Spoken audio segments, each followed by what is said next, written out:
श्री सत्यनारायण व्रत कथा महिमा अध्याय दूसरा। सूत उवाच पुनरत्रे प्रवच्यामि श्रुत्वं मुनिसत्तमा। पुरा चोल्कामुको नाम निपश्चासि महामतिः। हितेन्द्रियः सत्यवादी च जयौ देवालयं प्रति। दिने दिने धनं दत्त्वा द्विजान् सन्तोषयन् सुधीः। कि पूर्व काल में एक राजा था, इसका नाम उल्कामुख नाम था। वो तुंगभद्रा नदी के किनारे और उसका राज्य था, जिसको हम तुंगभद्रा का मतलब है तुंग माने श्रेष्ठ और माने भद्र माने कल्याण। जो अपने लिए श्रेष्ठ कल्याण करता हो उसे हम तुंगभद्रा कहते हैं। यद्यपि कुछ लोग भद्रशिला भी कहते हैं। तो वहाँ राजा राज्य करता था नदी के किनारे, और एक बार वो अपने पत्नी के साथ बड़े भक्ति भाव से भगवान सत्यनारायण जी का पूजन कर रहे थे।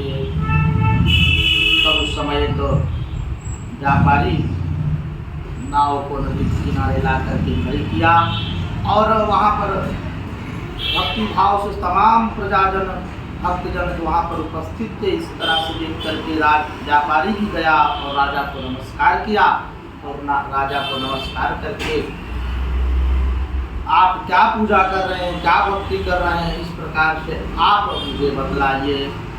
तब राजा ने भी भगवान सत्यनारायण की महिमा बतलाई।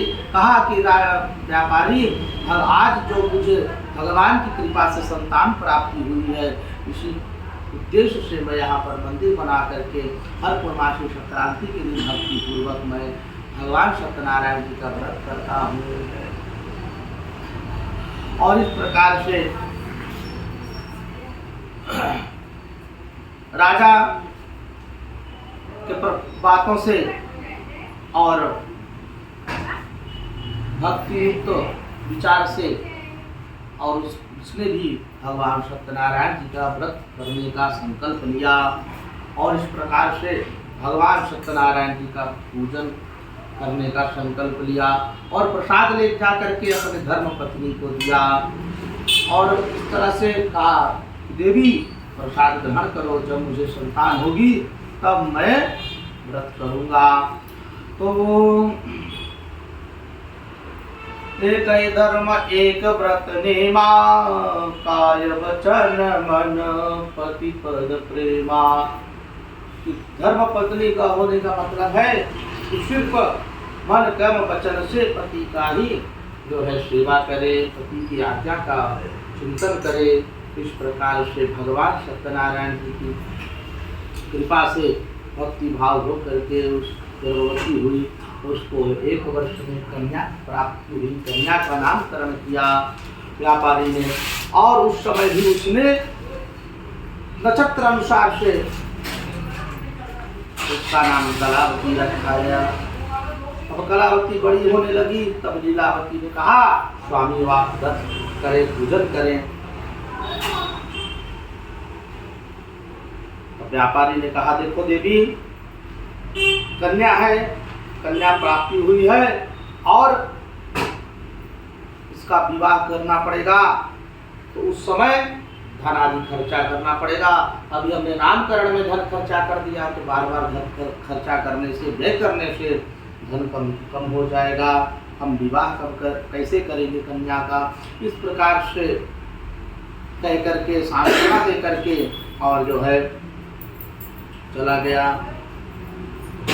व्यापार करके बहुत दिन बाद लौट करके आया, और कन्या का विवाह योग्य देख करके, कन्या को विवाह योग्य देख करके व्यापारी ने विचार किया मन में, और इस तरह से अपने जो है सेवकों को आदेश दिया, जाओ हमारे कन्या की योग्य वर ढूंढ ले आओ। और सेवक लोग शिक्षित सुंदर और सुशील, निरोगित भी यह कैसे कुमार है। मन से कुलीन तथा धनवान है, अनेक सुशासन पे अधिकार है। जाति में मान महान है, शक्ति में और पिता का व्यापार है। यो दुर्लभ बर है जग में, यह सत्य विचार है। और इस तरह से सेवक लोग ने उस वर के सभी गुणों का बखान किया और व्यापारी प्रसन्न होकर के अपनी कन्या का विवाह जो है विधिवत कर दिया। परंतु संयोग से दुर्भाग्यवश भगवान सत्यनारायण जी का व्रत पूजन करना भूल गया। भगवान दुष्ट हो गए तो श्राप दे दिए। भ्रष्ट प्रतिज्ञा आलोक्यम शापम तस्मै प्रदत्तवान कठिन दारुणम कठिनम चास्य महादुखम भविष्यति। व्यापारी तुझे कठिन दुख प्राप्त होगा।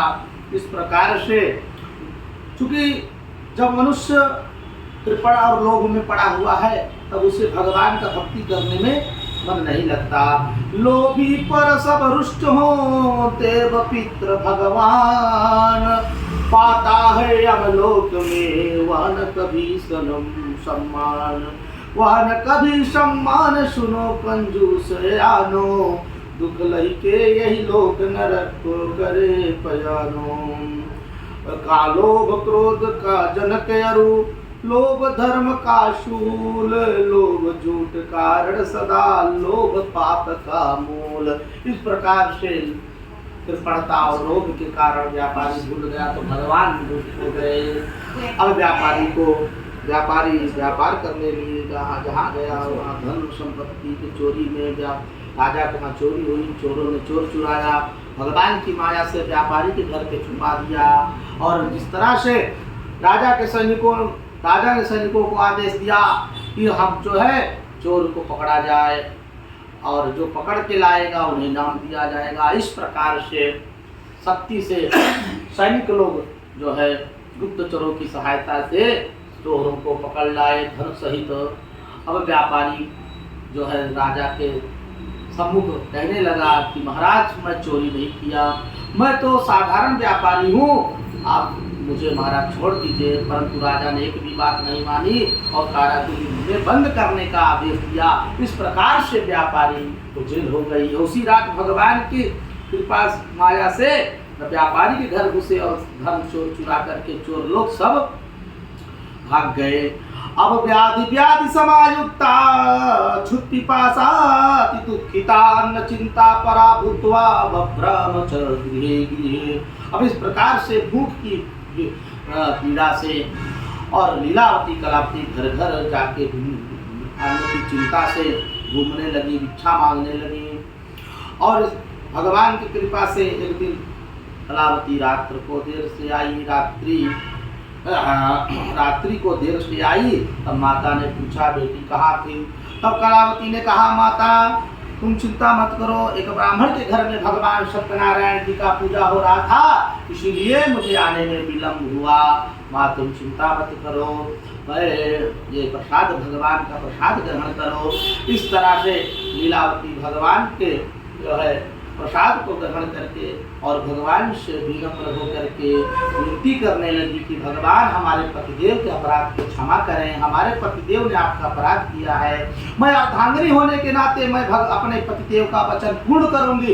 इस प्रकार से लीलावती ने भगवान सत्यनारायण जी का प्रातः काल व्रत पूजन करने का संकल्प लिया और भगवान प्रसन्न हुए। भगवान राजा के स्वप्न में जाकर कहा राजन व्यापारियों को मुक्त कर दे, नहीं तुझे मैं नष्ट कर दूंगा। और इस प्रकार से जो है राजा भगवान का स्वप्न सच मान करके और आज्ञा का पालन करते हुए और व्यापारियों को मुक्त किया। व्यापारी लोग अपना धन मान संपत्ति लेकर के राजा को आज्ञा लेकर के राजा से और नगर को प्रस्थान किया। बोले श्री सत्यनारायण भगवान की जय।